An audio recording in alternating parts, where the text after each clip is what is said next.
और एक पैर छूने का भी क्या किस्सा था, वो भी बताइए थोड़ा? वो ऐसा था कि हम जैसे आप जानते हैं कि हमारे यहाँ सब हमारे देश में खाते सब हम लोग की हिंदू परिवारों में और सिख में भी बड़ों का पैर छुआ जाता है कुछ खास मौक़ों पर। अगर आपके अच्छे नंबर आए हैं तो हाँ, ये आशीर्वाद भी। लेते हैं, हाँ। इम्तिहान देने जा रहे हैं तो आशीर्वाद लेके जाते हैं। जी। आप अगर शहर से बाहर जा रहे हैं तो पैर छूकर आशीर्वाद लेते हैं, या कोई त्यौहार है, त्यौहार के दिन देते हैं। अब जैसे मेरी बहुएँ 3 बहुएँ तो रोज़ सुबह मेरा पैर छूती हैं, अच्छा। मेरा और मेरी पत्नी का। तो रोज़ नहीं, लेकिन ऐसे मौके पे पैर हम लोग छुआ करते थे। तो साथी जी ने एक दिन रात में मुझे बुलवाया और उन्होंने कहा, नहीं मैंने देखा है कि आप ठीक से पैर नहीं छूते जैसे छूना चाहिए।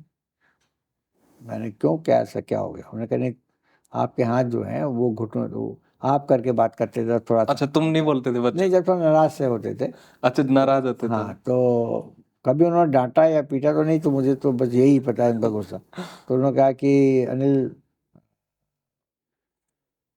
आपके हाथ पैर तक नहीं जाते हैं, घुटनों तक जाते हैं। तो मैंने कहा, नहीं, नहीं वो आपने गलत देखा होगा, मेरे तो ठीक है, मेरे तो हाथ ठीक पैर तक जाते हैं। और मेरे भाई छोटे हैं सुनील, वो ठीक से नहीं छूते होंगे। आपके देखने में गलती रही।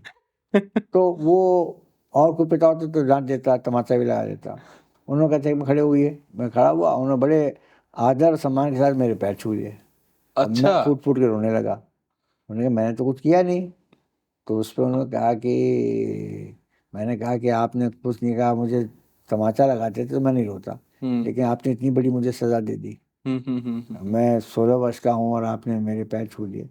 मैं बहुत शर्मिंदगी महसूस कर रहा हूँ और मैं आपको आश्वस्त करता हूँ, आपसे मैं प्रॉमिस करता हूँ कि अब जब भी मैं जीवन में किसी का भी पैर छूऊँगा तो मेरे हाथ पैर तक जाएँगे। तो ये उनका एक बड़प्पन था और एक महानता थी।